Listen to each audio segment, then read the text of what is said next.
자, 할렐루야. 자, today Bible scripture. Sige po, ang salita po ng Diyos sa One to atin sa umagang ito ay matatagpuan sa Juan 1, versikulo 14 o 14. 자, 오늘 사바이 백그라운드만 두드리고 백그라운드 제니시스 챕터 Genesis chapter 2 na po. Genesis chapter 2, verse 17. 17. 선악을 알게 하는 나무의 실과를 먹지 말라. 내가 먹는 날에는 정령 죽으리라 하시니라. Genesis chapter 2, verse 17.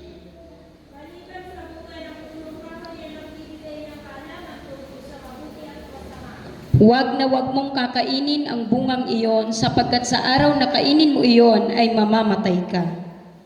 아멘. Amen. 아멘. So very dirty fruit eat. Happy no happy. Kung kakain daw po tayo ng maduming prutas, masaya ba tayo? Spiritual very dirty fruit you are eating. Happy no happy. Kung ang ating spiritual na prutas kakainin natin, masaya po ba tayo? Ang ating spiritual Not na happy. pagkain. 아멘. 자, 하나님의 뜻을 거스리는 죄를 잡아내고 온전한 축복을 받으라. Kaya ang pag-uusapan po natin ay ang kasalanan na labag sa kalooban ng Diyos at tumanggap ng kompletong pagpapala. 자, today title. 자, 올 사바이 내치고. Sige po, repeat after me po. Ang kasalanan na labag sa kalooban ng Diyos at tumanggap ng kompletong pagpapala. 아멘. Amen. 아멘. 아멘. 마이크로폰 와이. 아멘. Amen. 자, 인간의 원죄는 예수를 믿고 신앙 고백을 하면 다 용서해 주십니다. Kailangan po nating unawain na ang orihinal na kasalanan ng sangkatauhan ay pinatawad kung naniniwala ka kay Jesus at ipagtatapat ang iyong pananampalataya. 아멘. Amen. 자, 올 사바이 내치고. Sige po, ulitin po natin muli ang orihinal na kasalanan ng sangkatauhan ay pinatawad kung naniniwala ka kay Jesus at ipagtatapat ang iyong pananampalataya. 아멘. 자, 보십시오. 아멘. 인류의 시조인 아담과 하와가 선악과를 따먹은 죄 때문에 모든 인간이 태어나면서부터 가지는 원죄를 이름하여 오리지널 죄 또는 원죄라고 합니다. Ngayon po tingnan natin ito. Dahil sina Adan at Eva, ang unang mga ninuno ng sangkatauhan, kumain ng bunga ng pagkakilala ng mabuti at masama. Ang orihinal na kasalanan na mayroon ang lahat ng tao mula pagsilang at tinatawag na orihinal na kasalanan. 아멘. Amen. 그래서 벌써 하나님께서는 무정한 분이 아니시기 때문에 이런 원죄는 태어나서 하나님을 믿고 신앙을 고백하면 이 원죄는 다 용서를 해주신다는 것입니다. Hallelujah! Dahil alam po natin na ang Diyos ay ang Diyos na hindi siya Diyos na walang puso. Kaya ang original sin po na ito ay pinatawad kung naniniwala tayo sa Kanya at ipagtatapat natin ang ating pananampalataya pagkatapos po na tayo ay ipanganak. 그래서 우리들이 항상 예배 전에 사도신경의 신앙 고백이나 예배가 끝나고 주기도문 형태의 신앙 고백은 Kaya kung mapapansin po ninyo, pinananampalatayanan po ng simbahang ito ang The Apostles' Creed. Yung pinananalangin po natin, yung kredo ng mga apostol and the Lord's Prayer, yung Our Father. 매우 중요한 요소를 차지하고 있기 때문에 여러분들이 이것을 믿는 여러분 되시길 예수님의 이름으로 축복합니다. Dahil ang dalawang panalangin po na ito ang pinakamahalagang elemento upang lubusan po nating maunawaan ang pananampalataya natin sa Panginoon. 아멘. Amen. 교회에 처음 나오신 분들이나 교회를 다니지만 아직도 기도를 잘 못하는 성도들에게는 집에 가서도 사도신경 및 주기도문을 외워 기도를 술술술 잘하게 되는 O para po sa mga baguhan sa simbahan o sa mga nagsisimba na hindi pa rin magaling magdasal. Ang ipinapanalangin po ni Pastor Jong sa pangalan ni Jesus na tayong lahat ay maniwala na ang problema natin ay madaling mareresolba kung ulitin po natin ang Apostles' Creed. Itong I believe in God, the Father Almighty, at ang the Lord's Prayer or Our Father, hanggang matuto tayong magdasal kahit na tayo po ay nasa bahay lamang. Amen. Amen. Today Amen. is a message very important. You will full memorize. 왜냐하면 사도신경의 안에는 전능하사 천지를 만드신 하나님 아버지를 내가 믿사오며 이런 말이 있습니다. Dahil una pong pinapaliwanag sa Apostles' Creed ay ang sumusunod, sumasampalataya ako sa Diyos amang makapangyarihan sa lahat, lumikha ng langit at ng lupa. 자, 보십시오. 천지 만물을 창조하신 하나님을 아버지라 신앙 고백하는 내용이 담겨 있습니까? 여러분의 아버지가 누구십니까? Kaya po tingnan po natin ito.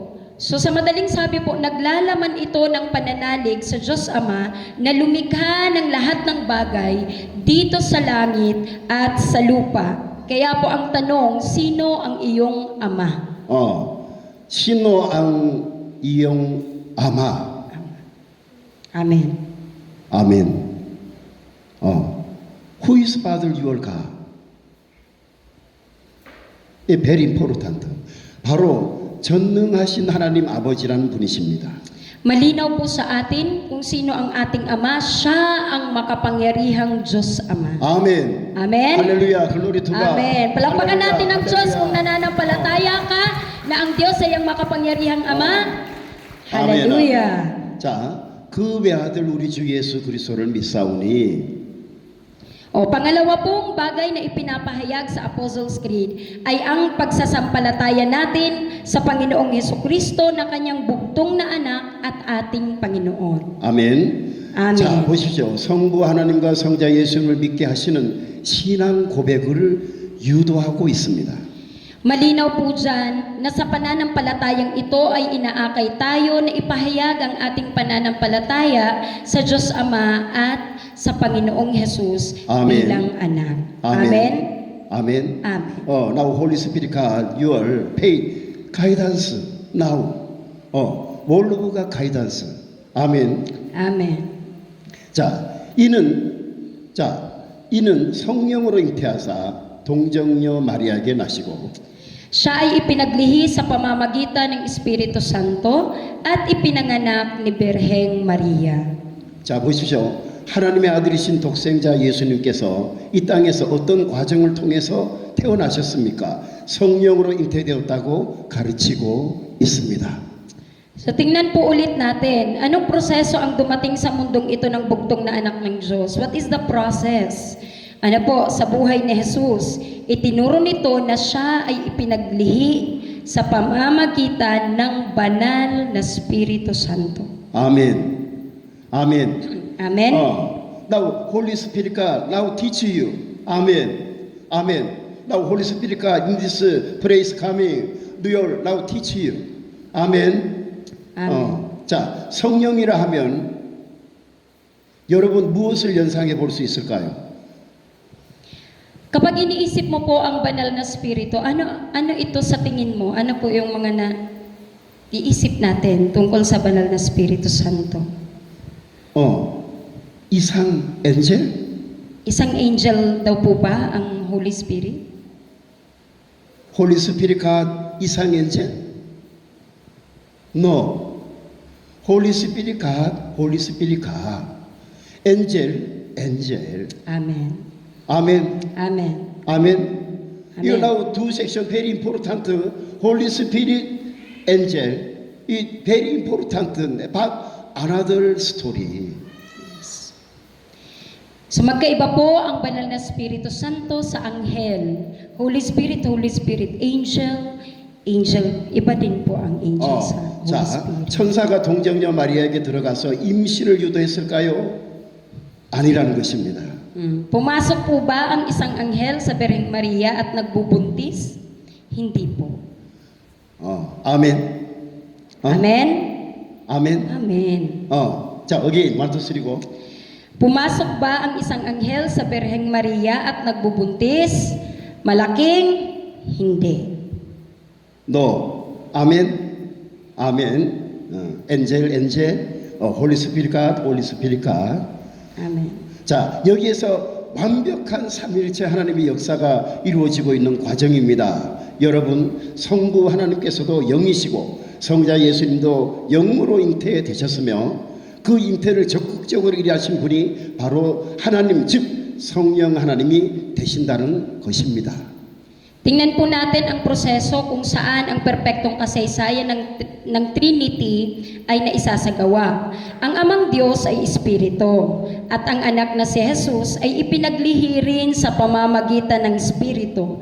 Kaya ang aktibong gumawa sa paglilihi na iyon ay ang Diyos mismo na ating Ama. 아멘. 아멘. 할렐루야. 글로리 투 갓. Palakpakan natin ang Diyos dyan. 아멘.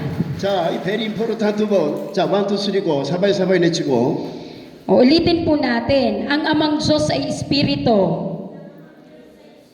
At ang anak na si Jesus ay ipinaglihi rin sa pamamagitan ng Espiritu. Kaya ang gumawa sa paglilihi na iyon ay ang Diyos na ating Ama. 아멘. Amen. 그럼 이 씨가 어디서 탄생하셨을까요? 이 씨는 바로 스스로 계시는 성부 하나님이 되신다는 것입니다. Kaya saan po ipinanganak ang binhing ito? Ang tinutukoy po nating binhi ay si Jesus. Ang binhing ito ay ang Amang Diyos na umiiral sa kanyang sarili mismo. 아멘. 요한복음 11장 14절에 보니까 말씀이 육신이 되어 우리 가운데 거하심에 우리가 그 영광을 보니 아버지 독생자의 영광이요 은혜와 진리가 충만하더라. Kaya sabi po sa John chapter 1 verse 14, at nagkatawang tao ang verbo at tumahan sa gitna natin at nakita natin ang kanyang kaluwalhatian. Ang kaluwalhatian ng bugtong na anak mula sa Ama na puspos ng biyaya at